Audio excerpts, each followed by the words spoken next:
तो अब हमें बात करनी है जो वीक पासवर्ड्स हैं जनाब, आप जो रखते हैं अपने कन्वीनियंस के मुताबिक कि जी मेरा पासवर्ड ऐसा हो जो मुझे याद रहे, किसी भी मौके पर जल्दी पासवर्ड देना हूँ, आपने लगा दिया। लेकिन ये आपके लिए खतरनाक है।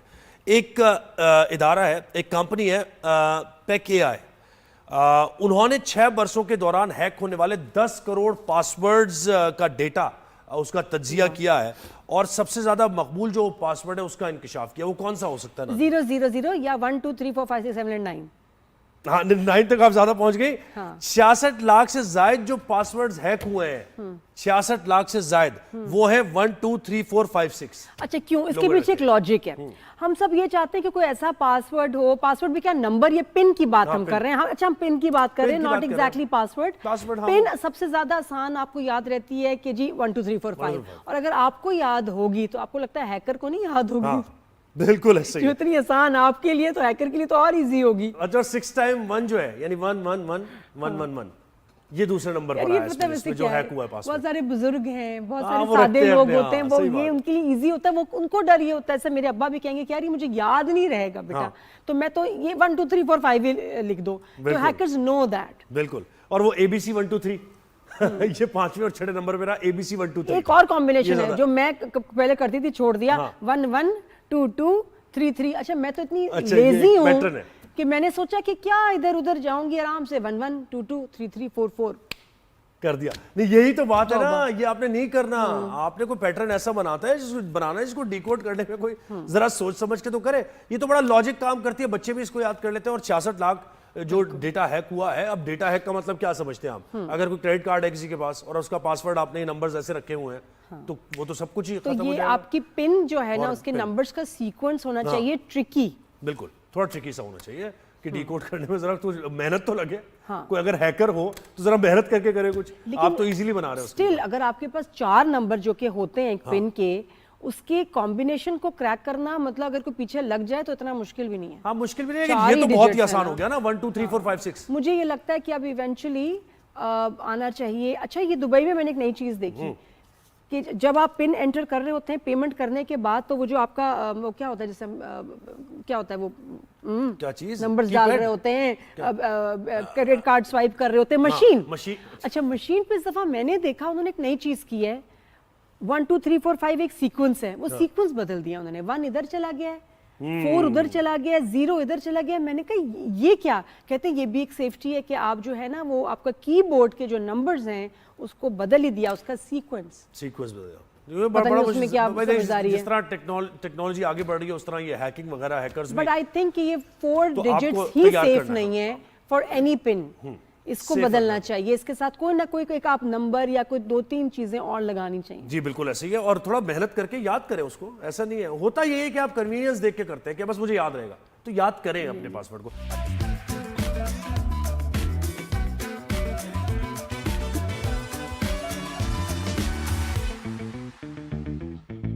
इन्फेक्शन डिजीज अस्पताल, हॉस्पिटल एंड रिसर्च सेंटर, उनकी तरफ से बताया गया है कि एक लड़की कोरंगी से उसका ताल्लुक़ है, 19 साल लड़की, और डेंगू बुखार हुआ और उसके बाद उनकी डेथ हो गई।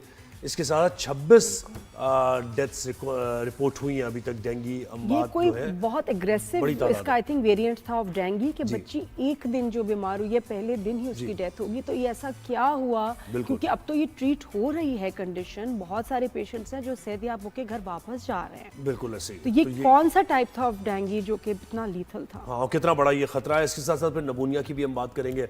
ये भी बच्चों में, इन्फेंट्स में बहुत ज़्यादा ज़्यादा मौसम चेंज होता है, सर्दी की वजह से ठंड लग जाती है और फिर ये सारा। तो हम बात करेंगे, हमें ज्वाइन किया है डॉक्टर इरफान सिद्दीकी ने, जो कि एमरजेंसी हेड है जिन्ना हॉस्पिटल के। डॉक्टर इरफान साहब, बहुत शुक्रिया आपने वक्त दिया। ये मुझे बताएं, डेंगू का तो खतरा बढ़ता जा रहा है कराची में भी, हैदराबाद में भी और अंदरून सिंध भी। तो क्या देख रहे हैं आप आगे, ये मजीद अस्पतालों पर रश बढ़ेगा और क्या करना चाहिए हमें? जी अस्सलाम वालेकुम, थैंक यू। अच्छा, डेंगू जो है उसके अंदर अभी जो हमने अपने हॉस्पिटल के अंदर ऑब्जर्व किया है तो स्टैटिक हो गया, अभी इतना सच बढ़ नहीं रहा लेकिन स्टैटिक हो गया। दूसरा जो अच्छी चीज़ ये है कि सिवियरिटी के अंदर भी कमी आई है हमारे पास।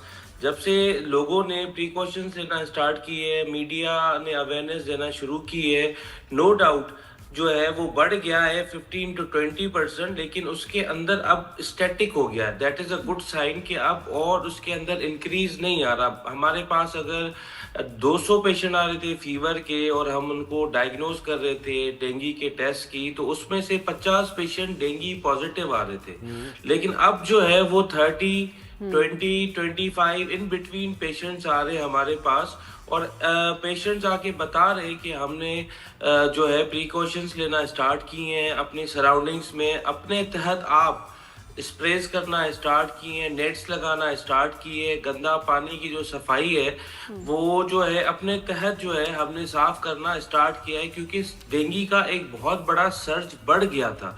उसके अंदर हर चौथा पेशेंट जो बुखार वाला था उसको डेंगू के सिम्टम से, और प्लेटिलेट जब करवाते थे तो 50,000 से कम आते थे। तो एक स्टैटिक हो गया है, कम नहीं हुआ है। दूसरा ये है कि सिवियरिटी भी कम हो गई है डेंगू की। जी, लेकिन डॉक्टर साहब फिर ये जो बच्ची की जो डेथ हुई है, बड़ी अफसोसनाक बात है, तो उसमें ऐसा आपको क्या कंडीशन उसकी पता है कि थी कि जिसकी वजह से उसकी डेथ होगी, एंड फर्स्ट डे ही या लेट लाया गया या उसका कोई और हेल्थ कंडीशन और अक्टूबर से इस अक्टूबर के महीने 26 लोग, बिल्कुल, और ये कोई खास वेरिएंट है ऑफ डेंगू जो कि बहुत ही फेटल है? देखिए, डेंगू का यही है कि डेंगू की वैक्सीन नहीं होती। मैं आपको एक बात समझाना चलूं, अगर आपको डेंगू होता है तो डेंगू के कोई 50 से ज़्यादा वेरिएंट्स होते हैं। आपकी इम्यूनिटी जो है, अगर आपको डेंगू हुआ है तो एक वेरिएंट से आप इम्यूनाइज हो जाते हैं, लेकिन जो वेरिएंट्स है उनके वो 50 अबोव वेरिएंट्स है।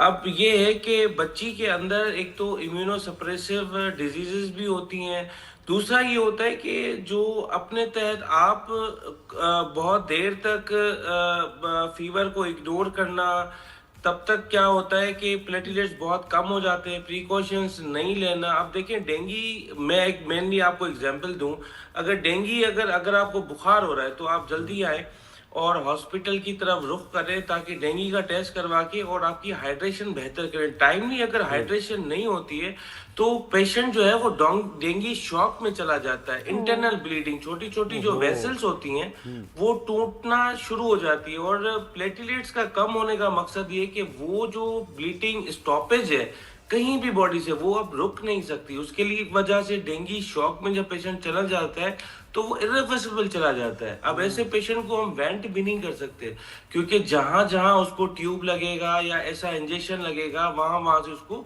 ब्लीडिंग स्टार्ट हो जाएगी। तो डिले करना या गैर जिम्मेदारी शो करना, जब आपके पास टर्शरी केयर हॉस्पिटल्स है, आपको फीवर हो रहा है और आपको पता है कि ये एक डेंगू की सर्च चल रही है, आके यहाँ हमें दिखाएं हॉस्पिटल्स के अंदर